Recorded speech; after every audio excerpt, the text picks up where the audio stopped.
France Bleu Maine, 10h-11h, on cuisine ensemble. Sophie Elie, Emmanuel Bordeaux.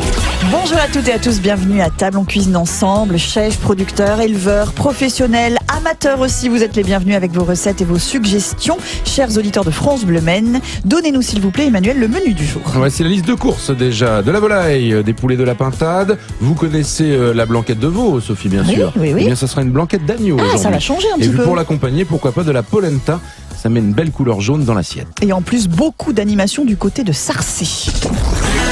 Vos questions, vos recettes, votre avis, appelez-nous 02 43 29 10 10. On cuisine ensemble sur France Bleu Maine.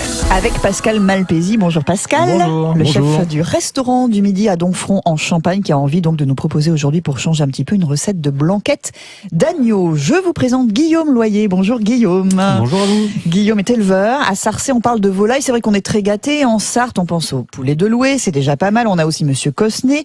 Guillaume Loyer, peut-être que des personnes le connaissent car on trouve aussi ses produits dans certaines grandes surfaces, entre autres, hein, Guillaume. Tout à fait. Et des volailles élevées aussi de manière, on peut dire, exceptionnelle. Hein. Traditionnel, et on retrouve une volaille authentique. Et ils vivent en plus dans des petits chalets. Je sais pas si vous avez vu l'élevage de Guillaume, J'ai vu Emmanuel. quelques images sur Internet, oui, en effet. Et, c'est vrai que on va c'est pouvoir découvrir très tout ça sympa. dimanche. C'est ça qui est très important de dire, car c'est bienvenue à la ferme, avec plein de circuits en Sarthe, dans plein d'exploitations. Le seul regret, moi la seule critique que je peux faire sur Bienvenue à la ferme, c'est toutes les exploitations le même dimanche. C'est bien dommage. C'est bien aussi parce qu'il y a des gens qui organisent des tournées. Et des petits circuits, oui, Voilà. Donc je vois à chaque fois qu'on fait la porte ouverte. Par exemple, chez nous, on propose un repas le midi, ce que tout le monde ne propose pas. Et il y a des gens qui s'organisent, ils font 2 visites le matin, ils viennent chez nous manger, ils font la visite. Et l'après-midi, ils refont 2 autres visites. Et comme ça, ils voient vraiment une agriculture diverse et variée. Ouais, alors très bien. chez vous, non seulement on va pouvoir manger, découvrir l'exploitation, mais carrément c'est la fête que vous avez prévue, fête médiévale un petit peu. Beaucoup même. Exactement. Donc c'est une passion également, et donc j'en fais profiter tout le monde. Et c'est vrai que autour du côté découverte de la ferme et de l'échange autour de l'agriculture, vous avez une journée qui est offerte donc par la maison de détente et de convivialité, puisqu'il y a le repas, il y a le marché de producteurs, et puis à côté de ça il y a une rando de 2 kilomètres à travers champs avec une application smartphone pour rendre les choses un petit peu plus ludiques sur le thème médiéval. Voilà, vous allez être guidé par Bertrand du Guesclin. En personne. Oui, voilà. Lui-même. Et Bertrand du Guesclin Invité d'honneur. Bertrand du Guesclin sera là justement pour jouter avec son équipe, et puis on va pas donner tout le scénario, mais il y a un scénario qui a été écrit exprès. On va pas justement, s'ennuyer en tout pour cas. Et après, pour l'occasion. il y a aussi Guillaume. des chevaux aussi. Oui, justement, oui, c'est de l'ajoute À du cheval, cheval hein. courtoise. C'est pas sur des et poulets en castrat. fait. Ah oui, moi, Voilà. je On aurait pensais pu que c'était imaginer, ça, mais non, c'est Voilà. sur des chevaux. Ça va tournoyer, il y a le seigneur, le héros d'armes, tout ça. Sarcé, c'est le puits du fou, dimanche. C'est un peu ça, tout à fait. Et le puits du foie qui a bien se tenir. C'est ça, il paraît qu'ils sont inquiets d'ailleurs pour dimanche. Oui. Des On va dire ça. belles volailles, Pascal, vous aimez en travailler régulièrement, mais aujourd'hui, c'est l'agneau que vous avez envie de mettre à l'honneur. Mais en blanquette. Oui, en blanquette, histoire de prendre un plat classique, un peu comme le type de cuisine que je propose. Voilà, on fait des classiques un peu revisités. L'agneau, en cette période, c'est vrai qu'on en mange plus ou moins avec Pâques qui est derrière nous, néanmoins. Et puis là, en blanquette, voilà, j'aime bien prendre un peu la partie souris avec souris plutôt arrière, souris un peu plus charnue avec un petit peu de gigot. La souris qui va apporter tout le moelleux, tout le fondant, et le gigot un peu plus de fermeté, de teneur et de tenue. Et dans la préparation, on est vraiment sur le classique de la blanquette, la même, mais avec de l'agneau. Classique, Voilà. mais à la façon de Pascal, il va nous donner sa recette évidemment dans un instant sur France Bleu Maine.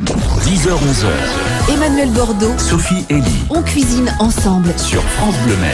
Avec Guillaume Loyer ce matin, les volailles Loyer, c'est à Sarcé, portes ouvertes ce dimanche, et le restaurant du Midi à Domfront en Champagne avec le chef Pascal Malpézy pour cette fameuse blanquette d'agneau. Comment va-t-on procéder pour la recette, Pascal? Eh bien, il nous faut la garniture blanquette. On va prendre du blanc de poireau que l'on va couper en petits tronçons. On va prendre des carottes, on va prendre un petit oignon, quelques champignons.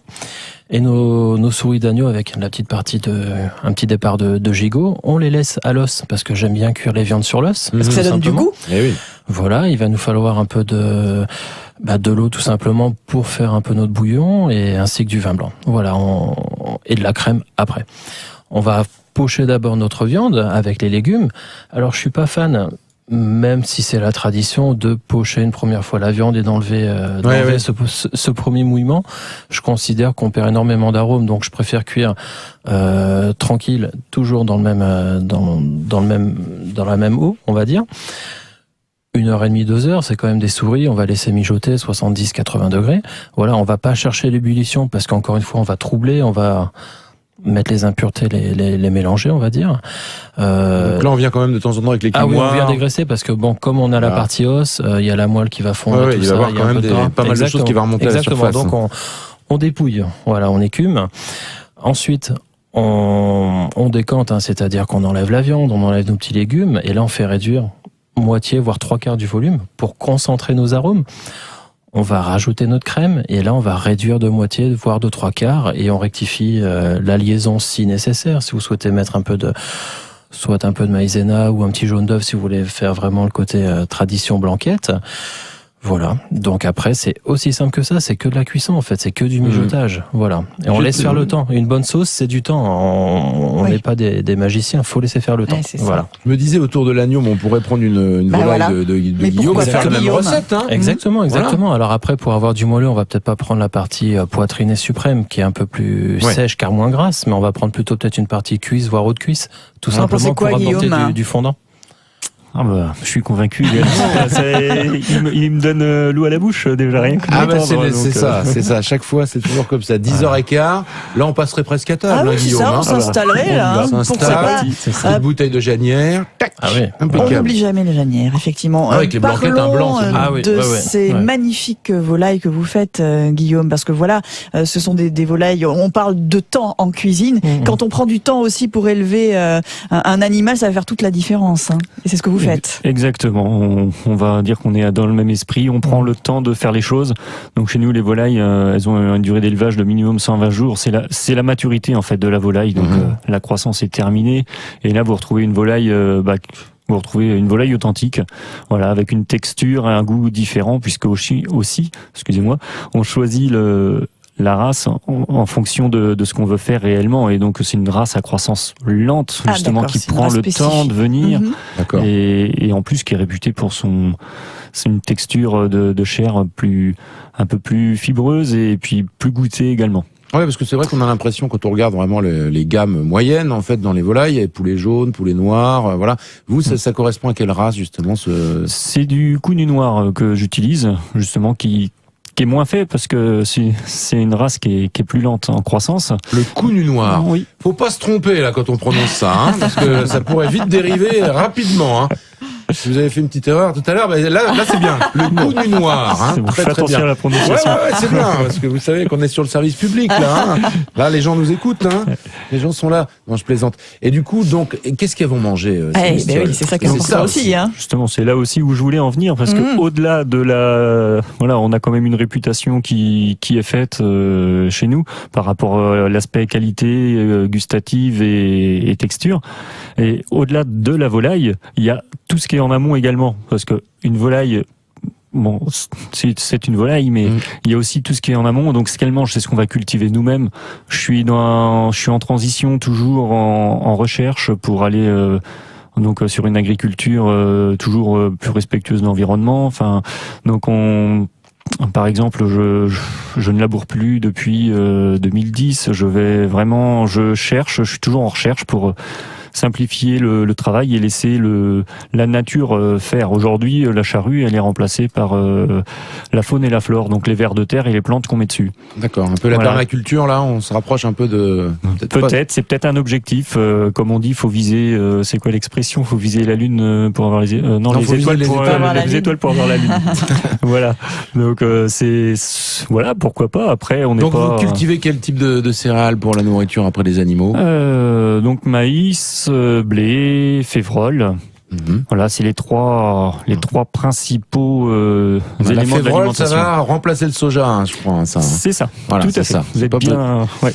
Moi, c'est ma passion, vous savez, ces genres de choses, et ça évite que ça vienne, du Brésil ou voilà. Voilà. C'est fait sur place. On est dans une logique du début jusqu'à la fin de local. On est dans du vrai local, puisque aujourd'hui, plus de 90% de ce que ma volaille a mangé, ça a été produit par nos soins. Donc, directement chez vous. Est-ce qu'on peut dire après, si je peux aussi rebondir? Mais bien sûr. Donc monsieur regarde tout ce qui avance, ce qui est super bien, et surtout beaucoup maintenant d'agriculteurs et de paysans, enfin qui fassent du bœuf ou du cochon, regarde ce qui est après, parce que nous on est la finalité. T'as des personnes qui font des très beaux produits, mais si après ils sont mal transportés ou s'ils sont un peu stressés.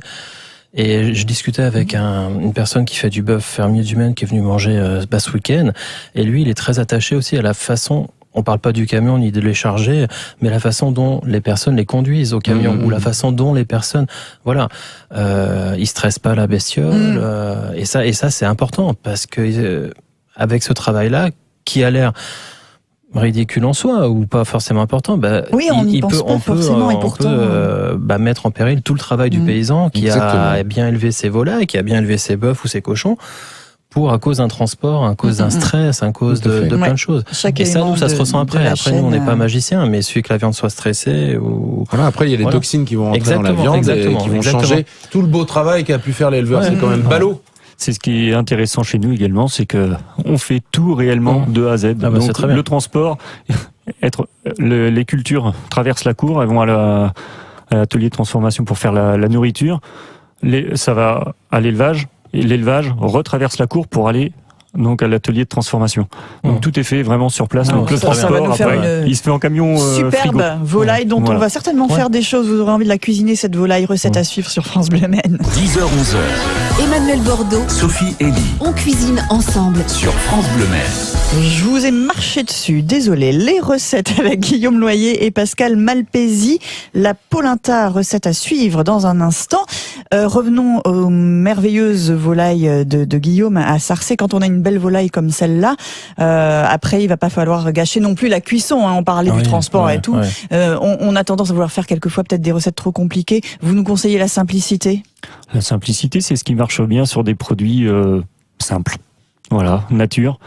Voilà, nature au sens naturel et nature au sens du goût également. Donc tout simplement prendre une bonne volaille. Donc là, les nôtres, je donne les conseils de cuisson par rapport à nos volailles parce que elles ont... Ça se cuit différemment. Ça se cuit différemment, exactement. C'est ça, vous m'enlevez les mots de la bouche. Donc ça se cuit différemment puisque là, ce que je conseille, c'est une cuisson douce. Donc on met à four froid.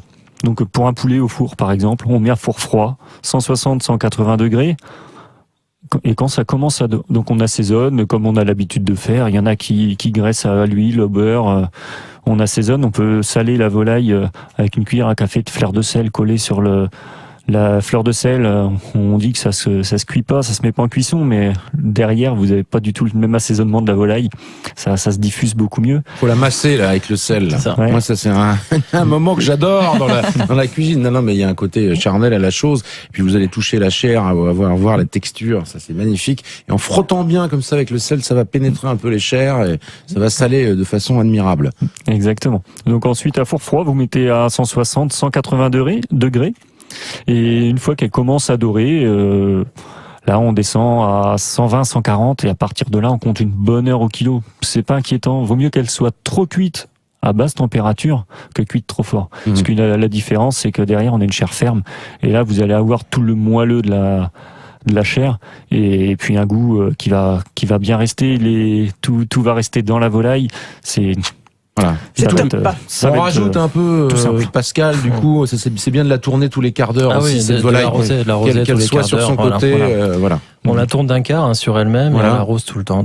Ça c'est le secret, puis peut-être même à la fin, voilà. Un petit talus. Enlever peut-être les pattes et les hautes cuisses, enlever la carcasse et puis continuer un petit peu la cuisson des cuisses. Pour avoir une cuisson homogène, voilà, parce que ça il y a des disparités entre de la même manière. Il y a autant de méthodes que de personnes. Donc vous pouvez bien étirer les cuisses et au moment où vous la faites vraiment cuire, vous étirez bien les cuisses de manière que l'intérieur des cuisses cuise et vous la remettez sur le ventre de manière que que les filets soient dans la sauce. Voilà. Et comme ça, vous avez pas de filets secs. Pas les sécher. Ouais. Voilà, ils sont bien moelleux, bien juteux. Oui. Et puis alors au moment de Noël, il y a les fameux chapons qui boivent du lait cru de la ferme aussi, vos chapons, c'est Oui, ça, tout à fait, Guillaume? Ouais, du vrai lait de vache directement sorti du tank. Voilà, donc ça c'est notre spécialité justement pour ils sont pas malheureux. pour Noël. On en entend encore parler au mois de juillet des volailles de Noël. On s'en souvient donc, encore. C'est bon, c'est. Et on pense c'est déjà à agréable. commander les prochaines pour Noël prochain presque, c'est Mais ça? nous on y est. Pour D'accord, Noël. ah oui, c'est ça. Et Vous oui, au mois préparez, bah d'avril, oui. on pense à Noël. Eh, Déjà. bien sûr, c'est normal. Recette de polenta dans quelques minutes sur France Bleu Maine. 02 43 29 10 10. On cuisine ensemble sur France Bleu Maine. Et ce matin, on cuisine avec Guillaume Loyer, éleveur de volaille à Sarcey, et Pascal Malpézy, c'est le chef du restaurant du Midi à Donfront en Champagne, pour une recette de polenta, Pascal. Eh bien, donc la polenta, en fait, hein, c'est tout simple. Bon, il existe, c'est de la semoule de maïs, grosso modo. Il existe de la pré-cuite, ce que je vous conseille, parce que ma grand-mère, qui était une maman italienne, prenait de la non pré-cuite, et là, vous partiez pour 3 heures de marathon, donc c'était pas la même. Maintenant, ça existe, voilà, En c'est pré-cuite, majoritairement oui, pré-cuit. en 3 minutes, 5 minutes, c'est fait. Il vous faut 1 litre de lait, il vous faut 2 feuilles de laurier, 50 grammes de beurre, on porte à ébullition. Et quand ça bout, on enlève notre feuille de laurier. On prend notre polenta. Vous mettez entre 180 grammes et 200-250 grammes, selon la texture que vous souhaitez. Pour 1 litre de lait. Pour 1 litre de D'accord. lait. Et là, vous cuisez en baissant un peu l'ébullition pour éviter que ça prenne au fond. Et vous cuisez 2-3 minutes. À cela, vous venez rajouter 3 jaunes d'œufs, une trentaine de grammes de parmesan frais ou du pecorino si vous n'avez pas de parmesan. Hein, c'est sensiblement pareil, mais un peu moins onéreux. Et ensuite, si vous voulez un aspect un peu plus léger, on a mis 3 jaunes d'œufs, automatiquement on a 3 blancs. Les blancs, vous les montez en neige en parallèle, et là vous les rajoutez à votre polenta. Et ça va assouplir, on va donner un peu de texture. Un peu comme une texture un peu tiramisu. Le but du jeu, c'est d'aérer. Voilà. Et ça, on sert que ça un peu comme une purée, éventuellement. Exactement, Voilà. exactement. Soit on sert ça au plat, ou bien alors on parlait de frites en rantaine, on fait des frites de polenta. Dans ces cas-là, on met pas les blancs en neige parce qu'on va chercher quelque chose de compact néanmoins.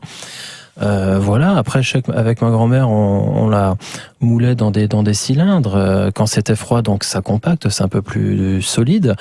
On poussait légèrement d'un côté de notre cylindre et on faisait des fines tranches cuites au barbecue, tout simplement. Voilà.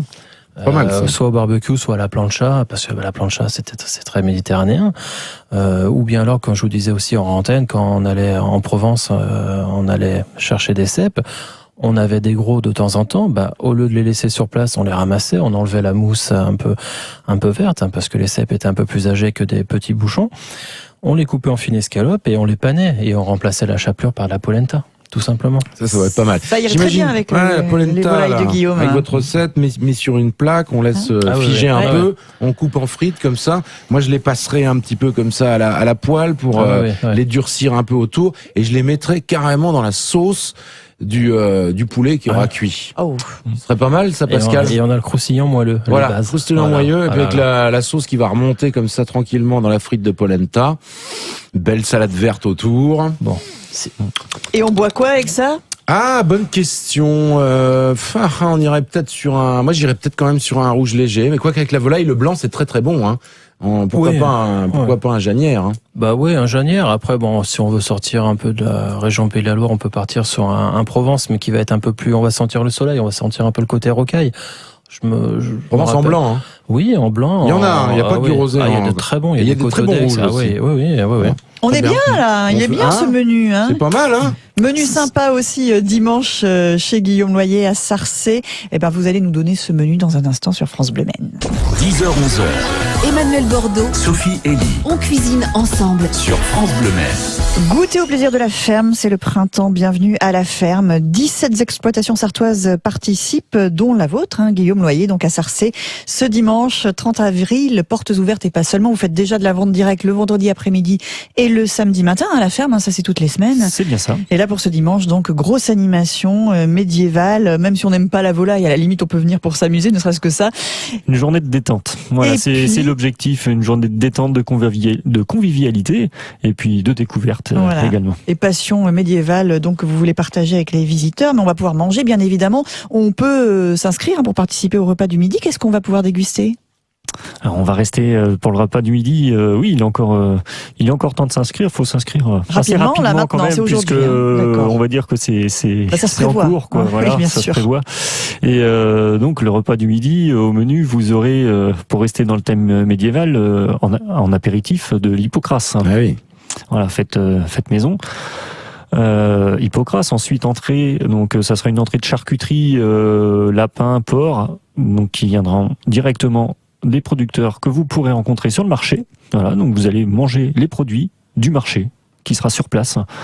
Ensuite, ça sera un sauté de volaille.